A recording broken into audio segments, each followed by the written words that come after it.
네, 오늘 하나님 말씀은 마태복음 18장 15절에서 20절 우리 한 목소리로 함께 봉독하도록 하겠습니다. 15절부터 하겠습니다. 내 형제가 죄를 범하거든 가서 너와 그 사람과만 상대하여 권고하라.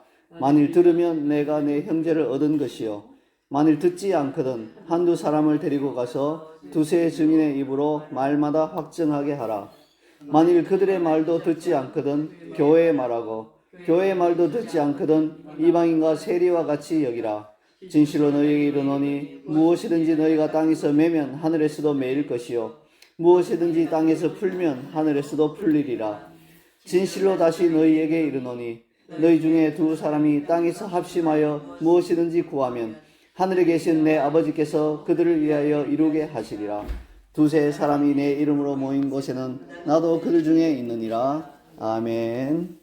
네, 오늘 우리에게 주신 하나님의 말씀은 제목이 관계라고 하는 것입니다. 이 말씀을 통해서 우리 큰 은혜 있기를 소원합니다. 네, 잠시만요. 네.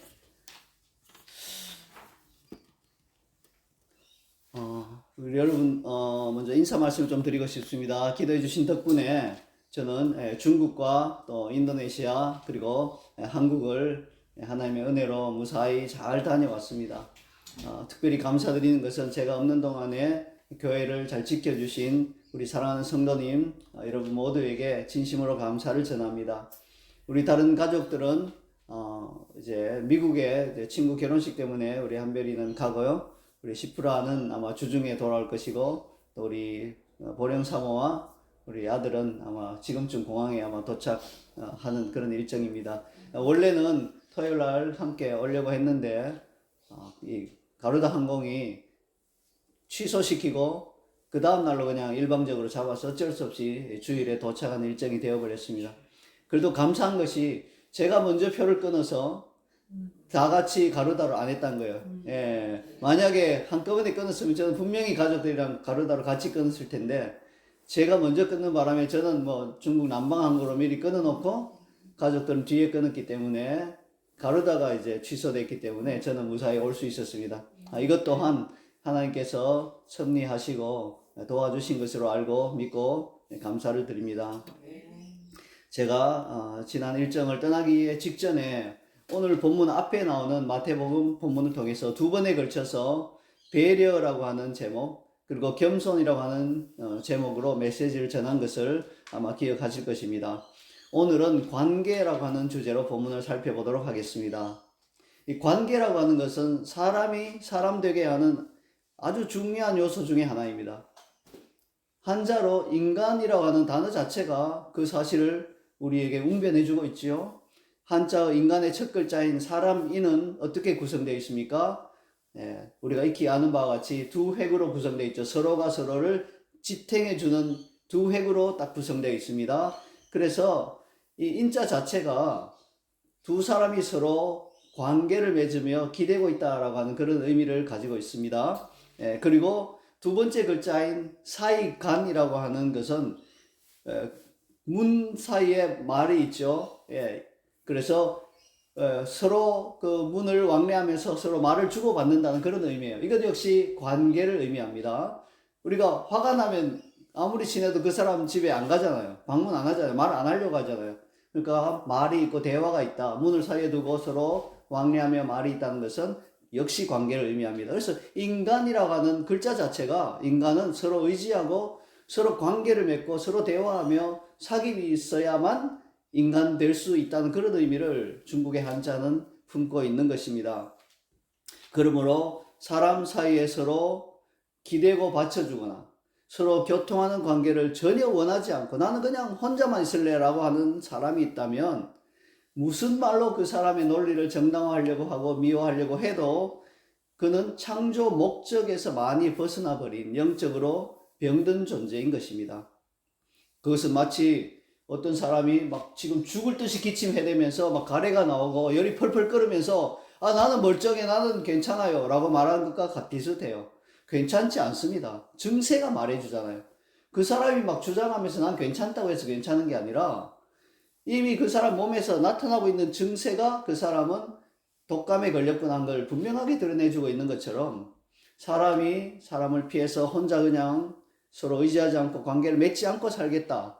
나는 자연인이다. 뭐 이렇게 하고 산속에 들어가는 것은 이것은 그 사람의 행동 자체가 이미 그는 인간의 창조 목적에서 많이 벗어나 있다는 것을 보여주는 것입니다. 물론 예외는 있죠. 하나님을 찾고 구하는 열정으로 인해서 아주 일정 기간 다른 사람과의 관계를 단절시키는 그런 수도사의 개인적인 은둔 뭐 이런 것들은 일시적인 것이죠. 이런 예외적인 상황이 있을 수도 있어요. 그러나 수도사들도 아무리 혼자서 이렇게 하나님 앞에 나가려고 하는 수도사들도 단체 생활을 합니다. 보통 때는 이 관계가 그만큼 중요하다는 것을 그분들도 알고 있어요. 관계가 없으면 인간됨이 거의 많이 사라지는 것을 꼭 기억하시기 바랍니다. 자, 그러면 제가 이번에 인도네시아 가서 이런 부분을 많이 느꼈습니다. 많이 생각하게 됐어요. 특별히 이번 주에 관계라고 하는 주제로 말씀을 전하는 것을 알고 염두에 두고 인도네시아에 이제 우리 큰아들 한별이의 저는 결혼식인가 하고 찾아가봤는데 그 결혼식은 아니고 이분들도 이제 호주에서 결혼식 한 건 다 아시니까 피로연을 준비하셨더라고요. 그래서 가까운 친지들, 가족들 350명만 초청해서 큰 어떤 홀을 빌려서 뷔페식으로 해서 이제 잔치를 하는데 저는 너무 많이 깜짝 놀라기도 하고 감동을 받았어요. 왜 그러냐니까 한국은 많은 사람이 왔다고 뭐 이게 북적이는 느낌이지 막 따뜻함이 흐른다든지 서로 간에 막 친밀한 관계가 있는 그런 건 아니잖아요, 사실은. 온 분들도 대부분 서로 잘 모르고요. 뭐 350명 정도 오면 그 중에 어떤 결혼식장에 350명 있다면 내가 가서 아는 사람 몇 명 될까요? 한 뭐 2, 30명 되겠죠. 근데 여기는 아니에요. 거의 서로가 서로를 다 아는 거예요. 얼마나 반가워하면서 자기들끼리 안고 안부 전하고 또 포토존 따로 있는데 거기 가족들끼리 가서 오랜만에 만났다고 사진 찍고 정말 즐거운 축제 자리 같았어요. 그래서 정말 좋은 관계를 가지고 있구나. 물론 인도네시아 사람이 다 그런 건 아니겠죠. 이 가족이 좀 특별한 것 같아요. 근데 전부 다 대부분 크리스찬이었고 그 중에 한 5% 정도는 무슬림도 있었어요. 히잡을 쓰고 오셨더라고요. 근데 그분들마저도 스스럼 없이 이렇게 대하면서 좋은 관계를 가지고 있으시더라고요. 우리가 어떤 분이 뭐 종교가 다르다고 해서 관계가 틀어지고 이런 건 아니잖아요. 그분들은 또 전도할 수 있는 목적이 있기 때문에 더 좋은 관계를 가져야 되겠죠. 그분들이 그렇게 하시더라고요. 무슬림도 안아주고 또 친하게 그렇게 또 반갑게 인사해주고 하는 모습 보면서 야, 우리는 많은 걸 잃어버렸구나 하는 생각이 들었어요. 절로 들었습니다. 제가 아주 어렸을 때 기억에 결혼식 있고 하면 뭐 진짜 동네 잔치처럼 그렇게 했던 게 기억이 나는데 지금은 우리가 많이 잃어버렸죠. 뭐 청첩장 오면 이거 뭐 무슨 세금 고지서처럼 여기고 잠깐 얼굴 찍고 가고 뭐 일이 있어서 뭐 못 가겠다 하기도 하고 이런 우리가 관계가 많이 사라져버린 친밀한 관계가 많이 사라져버린 그런 현대가 아닌가, 특별히 우리의 모습이 아닌가 그렇게 제가 그 자리에 참석하면서 많은 생각을 하게 되었습니다. 이런 맥락에서 또한 관계는 자칫 잘못하면 인간을 가장 괴롭게 하는 요소 중에 하나입니다. 왜 그렇습니까? 소중한 것은 소중한데 그게 깨어지면 소중할수록 그게 더 힘들다는 거예요. 그렇죠. 별로 뭐 내가 뭐 막 쓰는 그릇이 깨어지면 뭐 하나 더 사지 이러면 돼요. 그런데 갑오로 내려오는 어떤 좋은 도자기 같은 게 팍 깨어지면 마음이 무너지는 거죠. 그래서 우리는 소중한 것이 깨어질수록 더 힘듭니다. 관계가 그런 것입니다. 관계가 워낙 우리 사람에게 꼭 필요하고 소중하기 때문에 관계가 끊어지는 것은 사람에게 견디기 힘든 고통을 가져다 주는 것입니다. 뭐 생각해 보세요. 만난 지 며칠 만에 헤어진 연인과 몇 년을 깊이 사귀다가 헤어진 연인은 이별의 고통이 완전히 다릅니다. 여러 해를 사귀다가 헤어지면 충격이 훨씬 더 큽니다. 정말 좋은 깊은 관계로 사귀었다면 말이죠. 오랜 세월 동안 그 쌓아온 정말 친밀한 관계가 있잖아요. 그게 깨어지니 얼마나 아프겠습니까? 목사님 어떻게 아세요? 물으시면 믿으시기 바랍니다. 제가 경험해 봐서 압니다.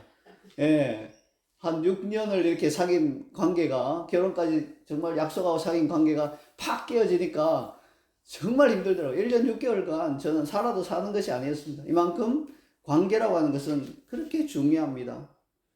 밤에 뭐 잠도 안 오고요. 음식을 아무리 맛있는 거 먹어도 모래알 씹는 것 같고, 몸무게가 뭐 그때 뭐 거의 40kg 가까이로 이렇게 떨어졌어요. 예, 뭐 정말 사람이 몰골이 아니었죠.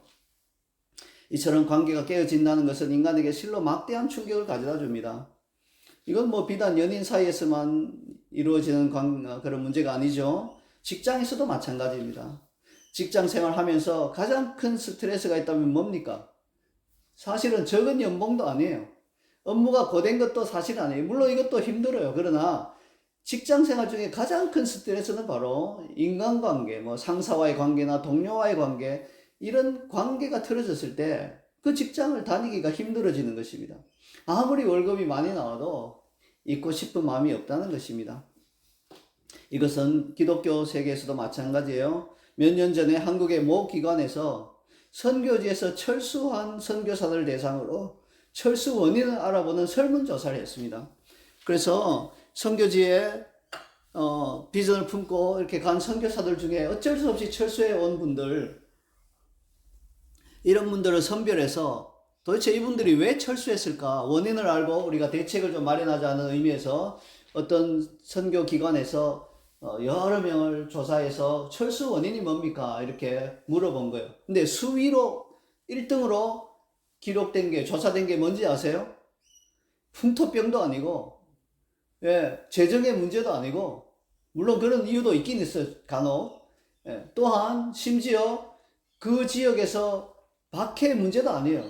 박해가 오면 선교사들은 더 견디는 경향이 있어요. 우리 뭐 목숨 걸고 갔잖아요, 사실은. 그러니까 박해 때문에 아유 안 되겠다 오는 선교사가 거의 없어요. 박해가 올수록 이것은 하나님 나라를 이루기 위한 이런 노력에 사탄이 방해하는 거다 믿고 더 열심히 더 기도하면서 뚫어내요. 근데 철수 원인의 수위가 바로 동료 선교사와의 갈등이었다고 합니다.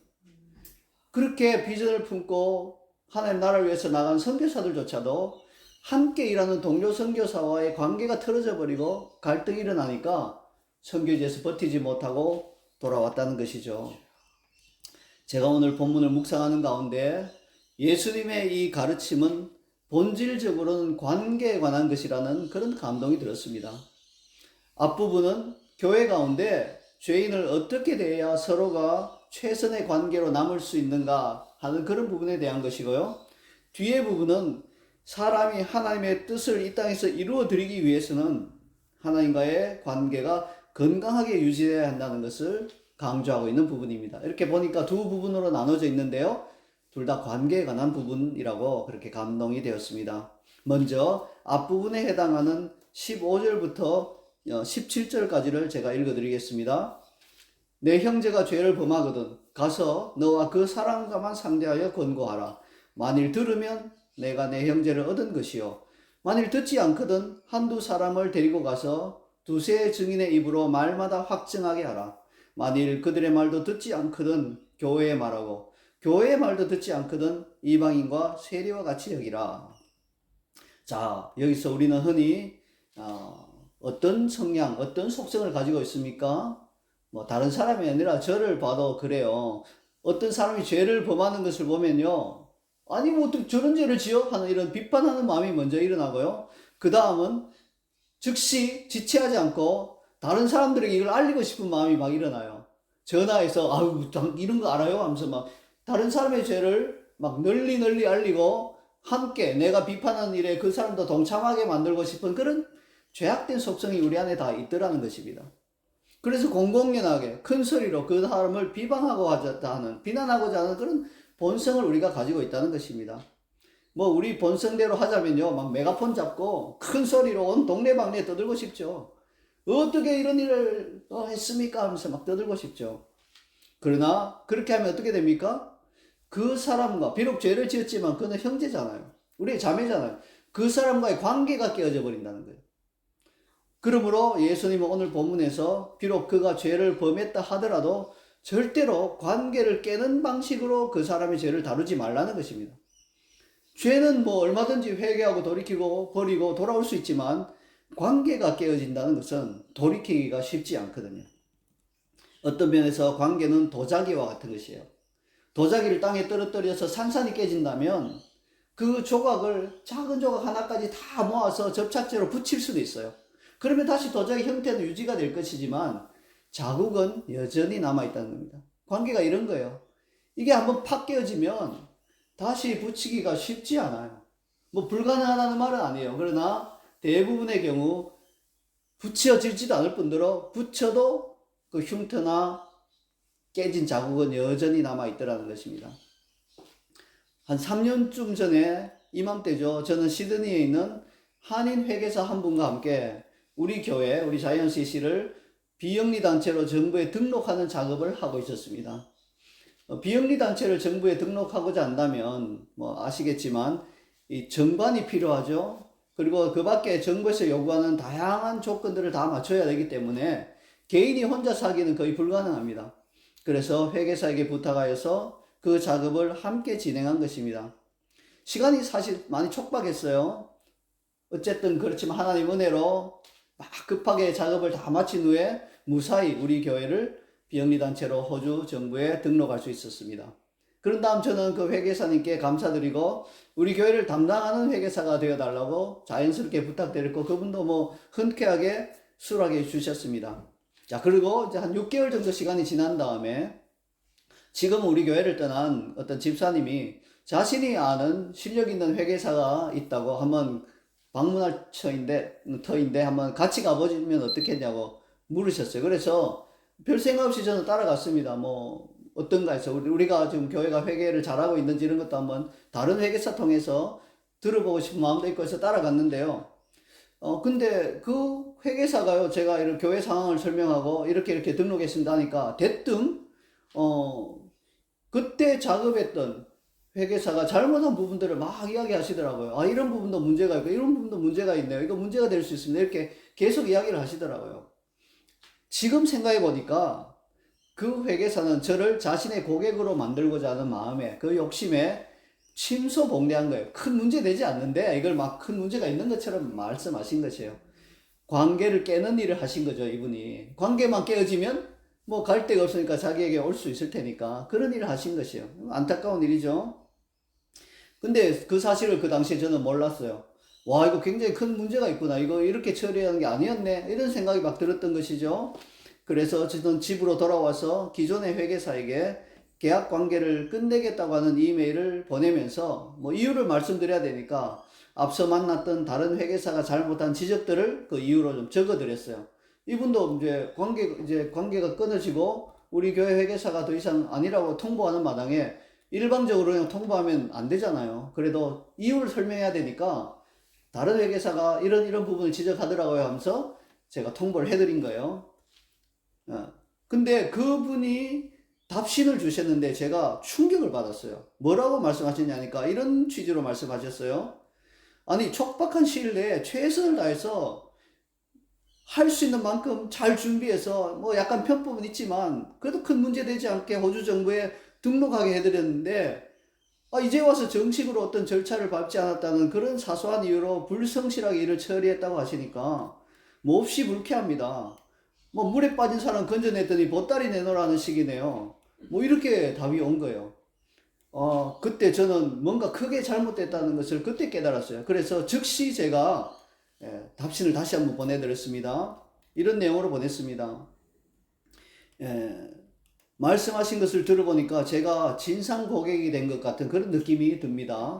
혹시 괜찮으시면 내일 오전에 회계사님 사무실 앞 카페에 만나서 서로 입장을 좀 솔직하게 나누고 좀 관계를 회복하는 시간을 좀 가지면 어떨까요? 그렇게 제안드렸더니 감사하게도 그분이 나오시라고 하더라고요. 그분이 뭐 그래도 인격이 좋으신 분이에요. 저 같으면 됐습니다 하면서 딴 데 뭐 잘 먹고 잘 사세요 할 텐데 그분은 나와서 시간을 내주셨어요. 그래서 제가 카페에 가서 차를 한 잔 대접해 드리면서 이런저런 이야기를 들어보니까 이분이 최선을 다한 것이 맞더라고요. 그래서 진솔하게 사과를 드렸고요. 교회 창립 수건이 그때 있어서 그걸 하나 선물을 드렸어요. 그리고 제가 식사를 좀 대접하면 어떨까요? 하니까 그건 괜찮다고 하시면서 뭐 다음 기회에 식사하십시다 하고 좋은 관계로 헤어졌습니다. 그래서 다행히 관계가 깨어지는 것을 막았습니다.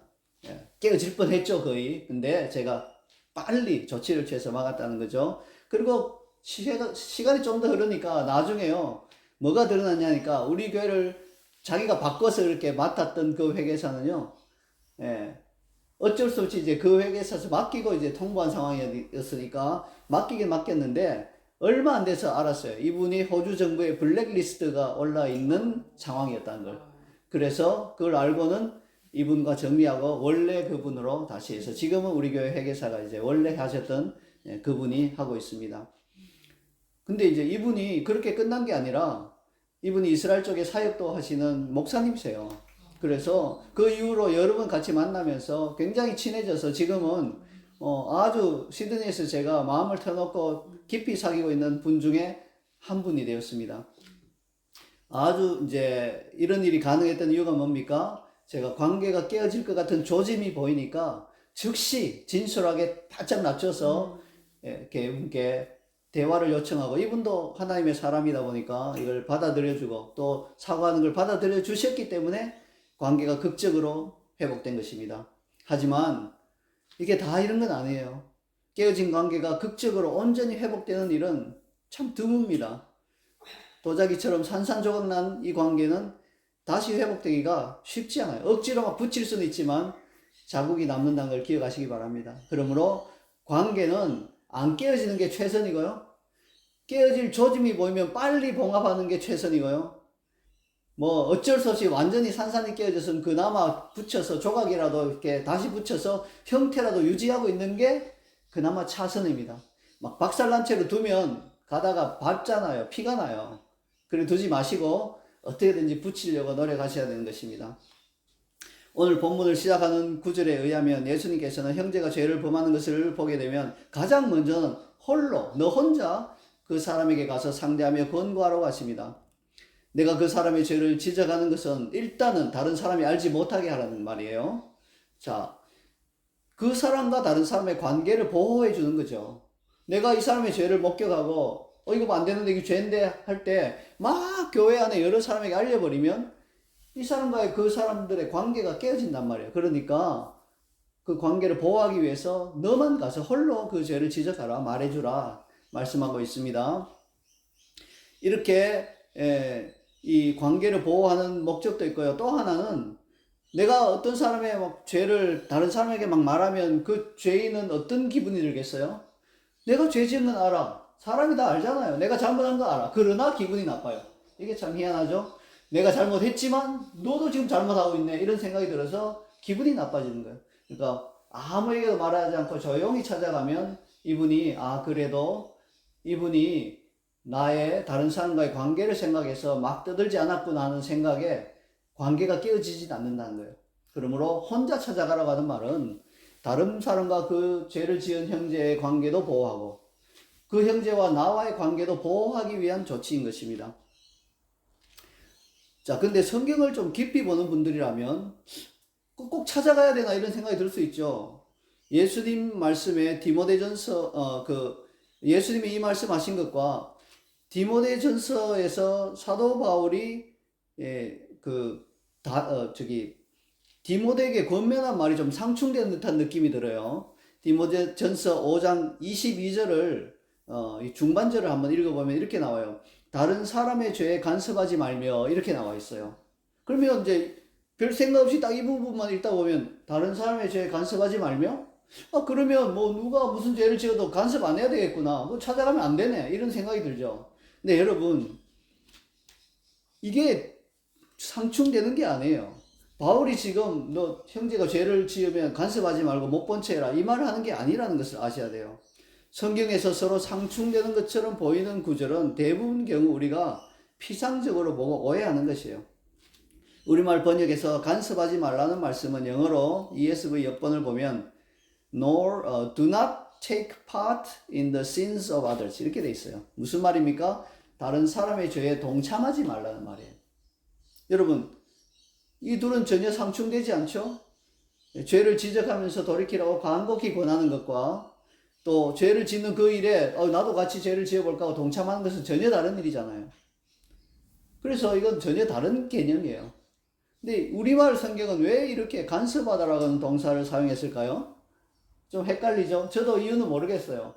다른 사람의 죄에 동참하지 말며 이러면 아주 쉽게 이해될 텐데 간섭하지 말라니까 우리말 어감상으로는 그걸 지적한다든지 이러지 말라는 것으로 들릴 수 있죠. 아닙니다.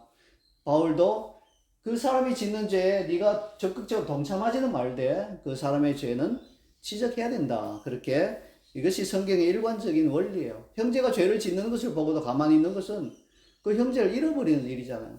그 사랑하지 않는 것입니다. 그 형제의 관계가 좋지 않은 것이에요. 자, 이처럼 예수님은 형제가 죄를 범할 때 못 본 척하지 말라고 분명하게 말씀하십니다.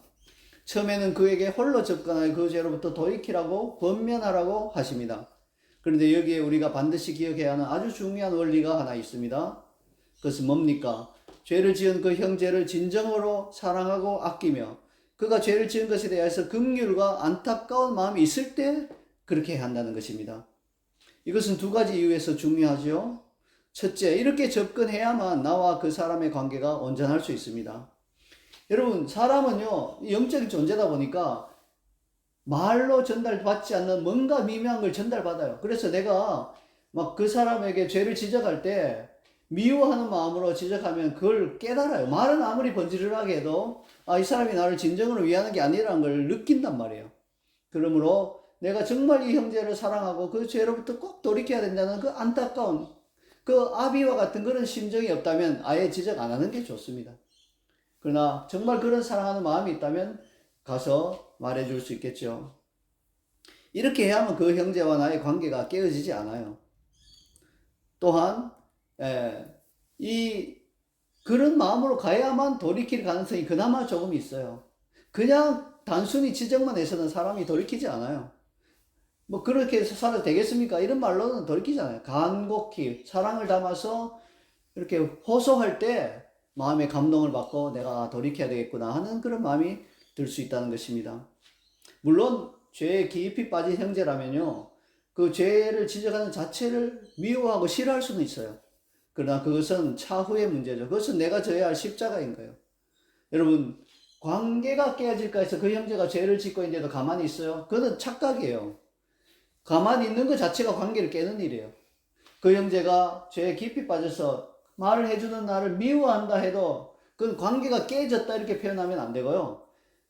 관계를 어떻게든지 유지하고자 하는 몸부림이라고 받아들여야 되죠. 그러므로 관계가 혹시 깨지지 않을까 이런 생각으로 죄를 지적하고 돌이키라고 호소하는 것을 주저해서는 안 되는 것입니다. 자, 그런데 죄를 범한 형제가 내 말을 들으면 좋겠지만 그렇지 않고 여전히 죄를 고집한다면 어떻게 하나요? 예수님께서는 그때는 포기하라 하지 않으십니다. 죄인 한 사람을 끝까지 찾으시는 그 주님은요, 이번에는 한두 사람을 데리고 가서 두세 증인의 입으로 말마다 확증하게 하라 이렇게 하십니다. 한두 사람이 추가로 그의 죄에 대해서 알게 되는 부담을 감수하고서라도 죄를 그냥 방치하지 말라는 것입니다.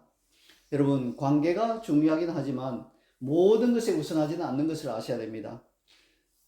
여러분, 만약 그렇지 않다면요, 사회의 암적인 존재들, 갱단들, 이런 사람들도 관계는 좋아요. 자기들끼리 관계는 돈독하고 어쩌면 자기들을 위해서 자기 목숨도 이렇게 내놓을 수 있을 것 같아요. 그러나 본질적으로 이분들은 갱단이잖아요. 사회의 암적인 존재고 사회에 해악을 끼치는 존재잖아요. 그러므로 이 갱단 사이의 관계는 좋은 관계가 아닌 것이에요. 그건 범죄로 엮여진 관계일 뿐인 것이에요. 자, 이제 그 형제가 한두 사람의 증인의 말도 듣지 않는다면 어떻게 하나요? 예수님께서는 그 형제가 그렇게 완고하게 그 한두 사람, 장로들이나 이런 분들이 찾아가서 권고해도 듣지 않는다면 어쩔 수 없다. 그 죄가 공동체 전체에 알려지는 것을 감수하고서라도 그가 죄로부터 돌이킬 기회를 주라고 하시는 거예요. 뭡니까? 그의 죄를 교회에 알리고 그가 교회의 말도 듣지 않으면 이방인과 세리와 같이 여기라 하십니다. 자, 무슨 말입니까? 출교하라 이 말이에요. 근데 여기서 우리는 결정적인 오해를 하는 경우가 종종 있어요. 우리는 예수님의 이 말씀을 이방인과 세리같이 이방인과 세리는 어떻게 여겨야 돼? 경멸하고 미워하고 아주 그냥 근처에도 못 오게 하고 아주 인간 취급을 안 해야 되는 이런 걸로 생각하기 쉬운데, 지금 예수님께서 말씀하시는 이방인과 세리같이 여기라는 것은 출교를 하라 이 말씀이에요. 교회에 와서 성찬에 참여하지 못하게 하라 이 말씀이에요. 죄가 있는 자가 함께 성찬에 참여할 수 없잖아요. 죄가 있는 자가 함께 와서 죄를 오염시킬 수는 안 되잖아요. 그래서 교회에서 내보내라는 말이에요. 막 그냥 죄인, 뭐 세리 이런 사람처럼 아주 경멸하라 이 말이 절대로 아닌 것입니다. 근데 우리는 이걸 오해해요. 막 쫓아내버리고 꼴도 보기 싫다 하고 얼굴도 보지 말라 하고 관계 단절하라 이렇게 받아들이는 경우가 있는데 그게 아닙니다. 예, 그래서 뭐 막 도끼 눈 뜨고 보고 이럴 수 있는데 예수님은 그런 말씀하는 게 아니에요. 예수님께서 죄를 범한 형제를 교회가 출교하도록 명령하시는 이유는 어떻게 해서든지 그가 죄를 돌이키고 다시 교회 공동체로 복귀하도록 끊어졌던 관계를 회복시키기 위한 것입니다. 그래서 우리가 착각하면 안 돼요. 관계를 끊는 게 아니라 그게 포인트가 있는 게 아니에요. 이미 죄로 인해서 이 형제는 영적으로 공동체의 관계가 끊어져 있어요. 이거를 회복시키기 위해서 몸부림치면서 그래도 출교라도 한번 해볼까? 혹시 출교라도 하면 이 형제가 죄를 심상하게 여기다가 자기가 공동체에서 출교를 당하고 나면 뭐지? 아니 이거 내 죄가 이렇게까지 심각한가? 내 죄가 교회에서 출교당할 만큼 이렇게 심각한 죄인가 하고 깨닫고 혹시 깨닫고 돌이키면 받아줄 수 있도록 그런 조치를 취하라는 것이지. 너 죄 지었지? 이게 안 되겠네. 나가. 이방인이야. 세리야 너는. 앞으로 얼씬도 하지 마. 이렇게 도끼 눈을 뜨고 보라는 말이 전혀 아니라는 것입니다. 우리는 죄인이다 보니까 예수님 말씀을 자꾸 오해해서 막 그냥 그런 식으로 사람을 대하고 마귀 새끼다 이렇게 이야기까지 하는데 그렇게 되면 영원히 형제를 잃어버리는 것을 우리가 기억하셔야 되겠습니다. 그러면 안 되는 거예요. 여러분 의사가 극약 처방하는 이유는 뭡니까? 환자를 독극물로 죽이려고 하는 목적이에요? 그건 의사가 아니고 살인자잖아요. 그게 아니라 어떤 수단과 방법을 사용해도 병이 낫지 않기 때문에 마지막 한 가닥 희망을 걸고 정말 독극물로라도 그 사람의 병을 한번 고쳐보려는 마지막 몸부림이잖아요. 예, 그래서 우리가 여러분 이게 일종의 극약 처방이에요. 출교라고 하는 게. 어떻게든지 이 형제가 깨닫고 돌이켜서 다시 공동체로 돌아와서 관계가 회복되기를 바라는 것이지 막 그냥 극약으로 죽여버리려고 하는 게 아니잖아요. 오늘 교회 안에서 얼마나 많은 성도들이 정말 의사가 아니라 살인자의 마음을 갖고 있는 거예요. 어떻게든지 돌아오게 하려고 하는 그런 극약 처방이 아니라 독극물 타서 죽이는 데 목적이 있는 살인자와 같은 행동을 하는 사람들이 많다는 것을 기억하시기 바랍니다. 우리는 그렇게 하면 안 되겠습니다. 우리는 극약 처방 할 수는 있어요. 그러나 사랑하는 마음으로 어떻게든지 돌아오라고 하는 그런 마음으로 아프지만 극약 처방해서 그가 출교를 통해서라도 안 되겠다 이거 내가 이거 출교까지 당해서 이거 안 되겠는데 이거 천국에서 멀어진 거 아니야 생각하고 두려움에 돌이켜서 회개하고 돌아오도록 하는 그런 목적으로 우리가 해야 하는 것입니다. 비록 당장의 관계는 끊어지겠지만 그게 중요한 게 아니에요. 이미 영적 관계가 끊어져 있잖아요. 뭐 당장의 관계가 또 끊어진다 그게 뭐 중요해요. 영적 관계를 회복시키기 위한 목적으로 당장 육신적인 관계는 잠시 끊는 것. 이것이 바로 예수님 말씀하신 이방인과 세리처럼 여기라 출교하라고 하는 말씀의 본질인 것입니다. 관계를 회복시키자고 하는 극약 처방인 것입니다. 자, 여기까지는 교회 가운데 죄인을 어떻게 대해야 서로가 최선의 관계로 남을 수 있는지에 대한 것이었습니다. 이제부터는 두 번째 파트로 사람이 하나님의 뜻을 이 땅에서 이루어드리기 위해서는 하나님과의 관계가 건강하게 유지되어야 함에 관한 내용을 살펴보도록 하겠습니다. 자, 그러면 본문 18절을 제가 읽어드리겠습니다. 진실로 너희에게 이르노니 무엇이든지 너희가 땅에서 매면 하늘에서 매일 것이요 무엇이든지 땅에서 풀면 하늘에서도 풀리리라. 아멘. 자, 이 구절은 그리스도인에게 널리 잘 알려진 구절입니다. 그리스도인들은 다양한 상황에서 이 구절을 적용할 수 있습니다. 대표적인 예로 영적 전쟁에서 악한 무리의 세력을 묶는데 이 구절을 근거로 주장할 수 있습니다. 그렇죠. 내가 지금 영적 세력과 싸움을 해야 되는데 내가 이 땅에서 막 매버리면 하늘에서 매일 것이다. 이렇게 해서 주장할 수 있어요. 얼마든지 할 수 있습니다. 혹은 내가 어떤 일을 계획하고 추진하고 있는데 이게 막 안 풀려서 막 답답할 때 이 묶여있는 상황이 풀리도록 이 구절을 주장할 수도 있습니다. 하나님의 말씀은 다면적이고 다층적이기 때문에 이런 형식으로 이 구절을 주장하는 것은 합당하고 옳은 일입니다. 하지만 앞선 본문을 따라가면서 오늘 메시지 주제인 관계라는 키워드를 사용해서 이 구절의 의미를 살펴보면 뭡니까? 다음과 같이 해석할 수 있습니다. 우리가 이 땅에서 하나님이 원하시는 방식으로 사람들 사이의 관계를 잘 세워나가면 하나님과의 관계도 온전할 것이며, 또 그러한 때 우리가 땅에서 매면 하늘에서도 매일 것이요 땅에서 풀면 하늘에서도 풀릴 것이라는 그런 의미입니다. 근데 우리는 이 구절을 막 그냥 무조건 강하게 붙들고 선포하면 무엇이든지 막 땅에서 내가 매버리면 매질 거다, 막 풀어버리면 풀어질 거다, 막 이렇게 사용하는 경향이 있는데 괜찮아요. 그렇게 사용해도 돼요. 묶어서 악한 세력을 다 묶어버리고 하면 좋죠. 근데 말씀은 본질이 뭡니까? 이렇게 쭉 그 내용 자체가 지금 예수님은 관계에 관해서 지금 말씀하고 계신데, 이 관계를, 하나님과의 관계를 올바르게 유지하고 하는 방법 아느냐? 네가 땅에서 매면 하늘에서 매게 하는 방법 아느냐? 네가 땅에서 풀면 하늘에서 풀리게 하는 방법 아느냐? 하나님과의 관계가 온전해야 하는데 그 관계는 바로 사람들과의 관계가 온전할 때 그게 가능하다. 이걸 지금 말씀하고 계신 것이죠. 그래서 이 본문의 흐름을 따르자면 우리가 사람들 사이에서 올바른 관계를 잘 유지할 때 하나님 관계가 올바르고요, 그때야 우리가 믿음으로 이 구절을 주장하고 하나님의 역사하심을 경험할 수 있다는 것입니다. 19절 역시 마찬가지예요. 함께 제가 읽어드리겠습니다. 진실로 다시 너희에게 이르노니. 자, 강조해서 다시금 또 말씀하시는 거예요.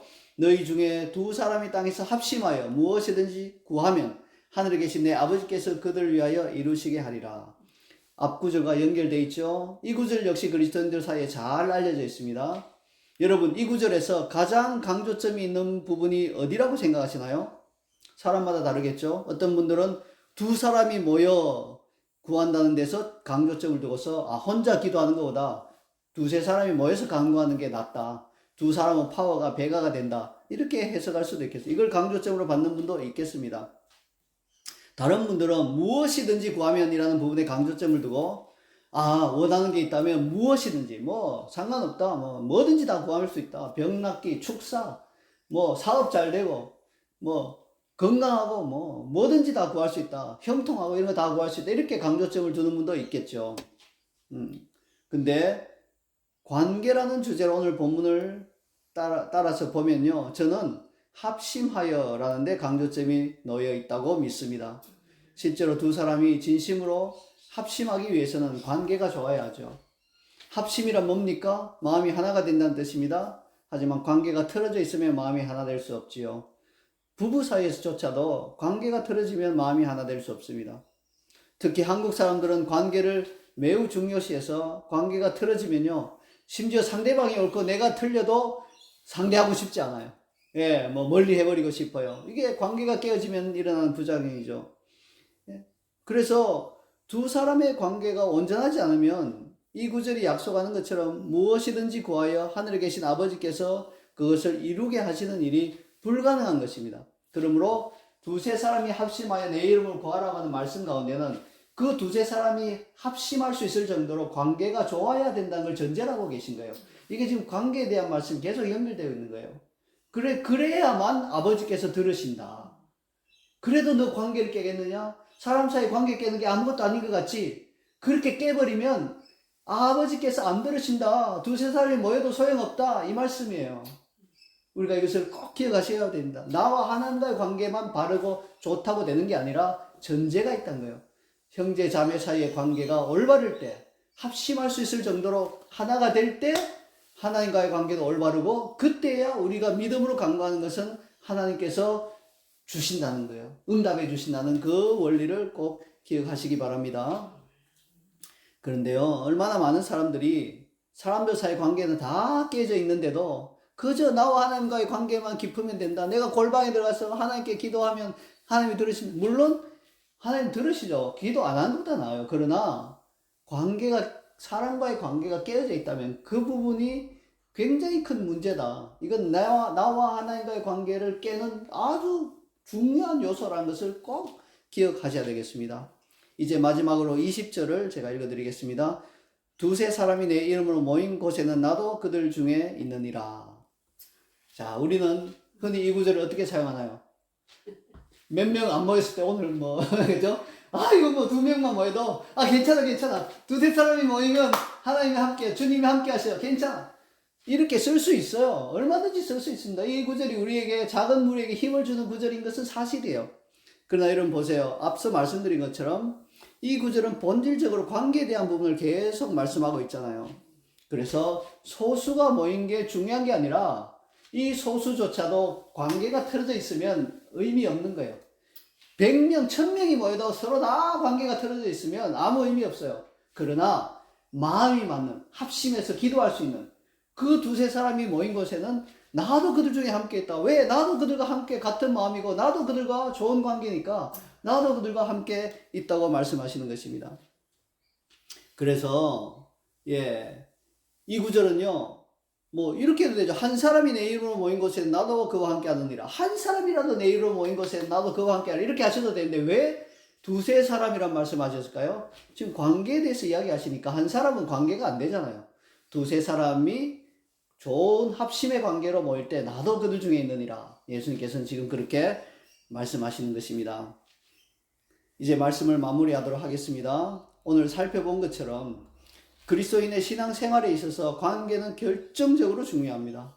성도 간의 관계가 잘못되고 틀어지면 비단 그것은 그 두 사람만의 사이가 서먹서먹해진 데서 그치지 않고 공동체 전체에 부정적인 영향을 끼치며 더 나아가 그 사람 및 그가 속한 공동체가 하나님과의 관계까지 부정적인 영향을 받게 만드는 것입니다. 그래서 그 공동체가 땅에서 무엇을 매거나 푸는 권능을 잃어버리게 만드는 거예요. 그 공동체에 속한 사람들이 합심하여서 아버지께 구해도 소용이 없게 만들어버린 거예요. 그 공동체 사람들이 함께 모여도 주께서 그들과 함께 하지 않게 만들어버리는 것이에요. 이게 굉장히 심각하고 중요한 문제라는 것을 기억하시기 바랍니다. 그냥 내가 어떤 집사님과 아유 뭐 저 꼴 보기 싫었어. 아유 안 만나면 안 보면 돼. 교회 가도 저 멀찍이 떨어져 있고 그냥 못 본 채 해야지. 이렇게 해서 자기 개인의 관계로 끝나는 게 아니라는 것이에요. 그게 누룩처럼 공동체 전체에 부정적인 영향을 주고요. 하나님과의 관계에 있어서까지 부정적인 영향을 주니까 이건 어떻게든지 우리가 관계를 회복하고 복구를 해야 되는 그런 문제인 것을 기억하시기 바랍니다. 우리 자이언 CC의 모든 성도들은 이처럼 관계가 중요하다는 것을 깊이 자각하고 지체들 간의 관계가 깨어지지 않도록 혹시라도 그런 조짐이 보이면 제가 그랬던 것처럼 즉시 자신을 낮추고 사과하고 진솔하게 대화함으로 관계가 온전히 회복될 뿐만 아니라 더 나은 관계로 오히려 그걸 계기로 발전할 수 있는 그러한 축복된 공동체가 되기를 주님의 이름으로 축원합니다. 아멘. 아멘. 아멘.